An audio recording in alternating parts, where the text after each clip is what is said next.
Hi everyone, this is The Unspeakable from Innerscapes Art Studios. I'm working on my porch today. You can hear the traffic. It's Friday afternoon. There's a lot of traffic. What I am doing is preparing about 70 paintings for the exhibit that I will hang on Monday. I have varnished the paintings and cleaned them off, and now I'm in the next phase where I want to finish them. And what I'm going to do is take out the push pins, and if there is tape on it, pull off the tape. This was an older one before I started using tape, so it doesn't have tape. However, some of these push pins, they get painted in there, and they're not so easy to pull out. Okay, I've got it. Now, the next step is what I've decided. As I was going through and varnishing, I decided which way I was going to hang it by how I wrote on the back. So I could change my mind here, and I have a few times. And all of my paintings can be hung, or actually most of them are not oriented in a particular direction, so they can be hung in any way. But then you have to put just 2 push pins on the wall and just hang them from the ledge here. But what I'm going to do is finish this out so it has a regular hanging picture wire. So I'm going to take my measuring tape, and on these 8x10s I am hanging it 2 inches down. Make a 2-inch mark there, and make a 2-inch mark there. Okie dokie. Then I take this handy dandy ice pick and put it right in the middle of the stretcher underneath that mark and push a hole in. Now that was very cooperative. Some of these wood stretchers are glued together with knots in the wood, and they're very tough, and for that I hammer a little nail in.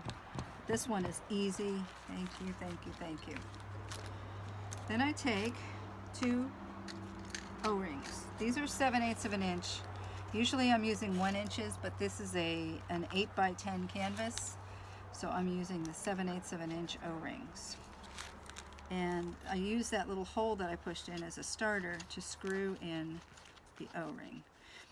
And this, I'm so lucky for this video.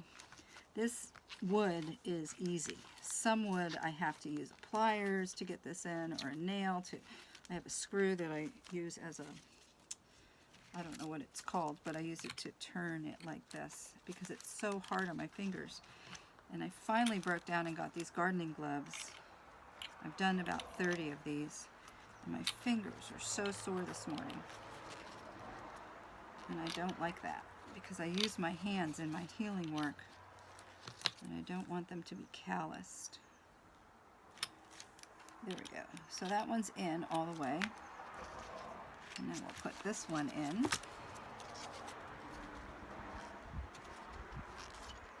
And this is another very cooperative piece of wood. Really. This is about the easiest time I've had so far. It's great. I really like it. I wish they were all like this. I would be much farther along.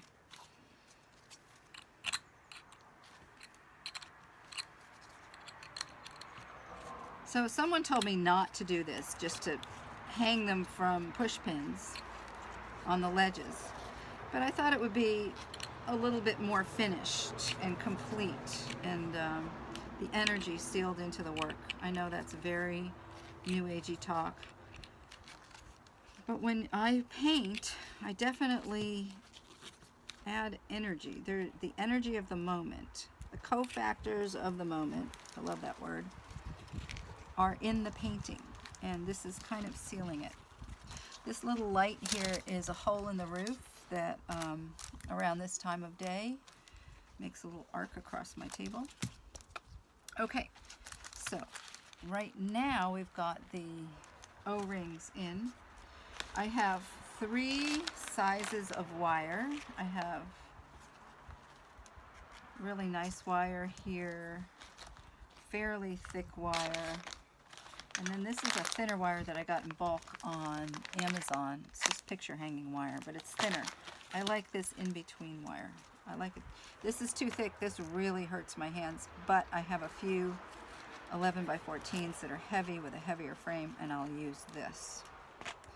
And luckily I have gotten the gloves. So how I measure it is I usually take about the length of the entire width of the picture, and then I cut that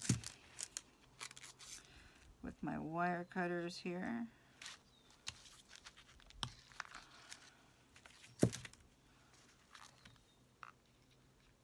And then I have this much to double back and twist.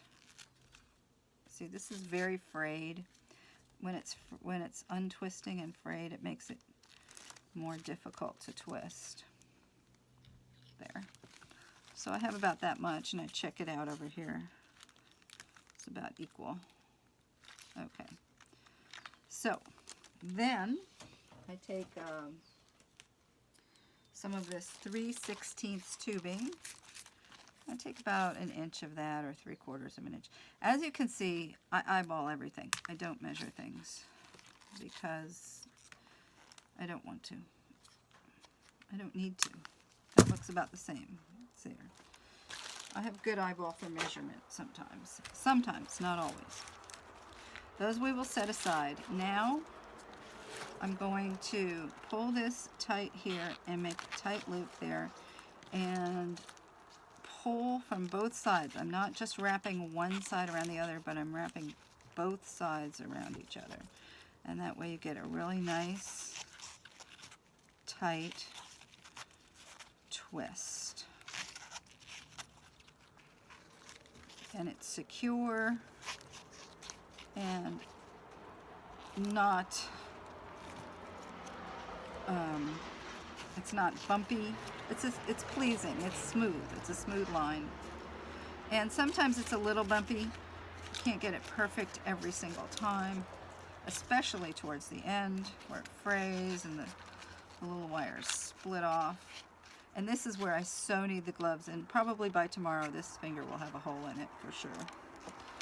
But, and then I take my needle nose pliers and complete it and squish down the ends so they're not sticking up and jabbing.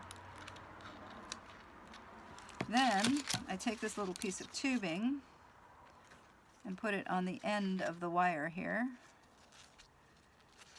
and pull this. I twist it the same way I twisted the wire, and it goes right over it.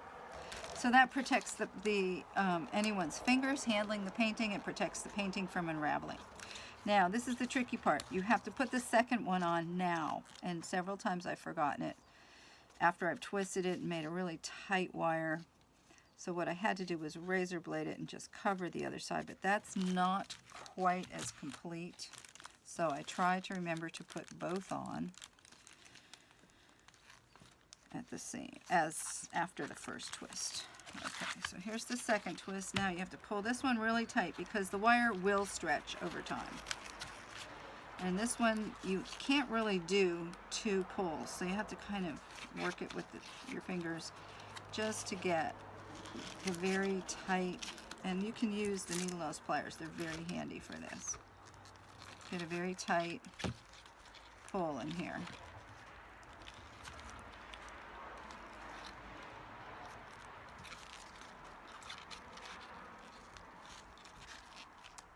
See, it's very frayed. Very frayed. No, it's not as enjoyable when it's frayed, and it frays almost all the time. So it's just something you have to work with when you get towards the end. Try to keep those wires together as much as possible. Picture hanging wire is made of several small wires twisted, spiraled together.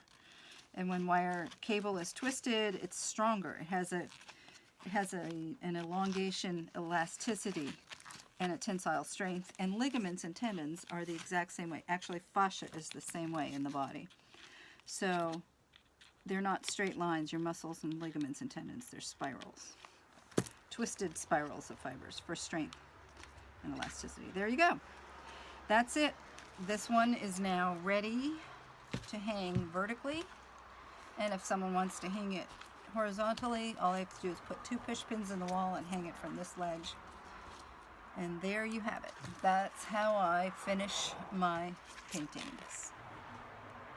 Thank you for watching. I hope to see you in the next video.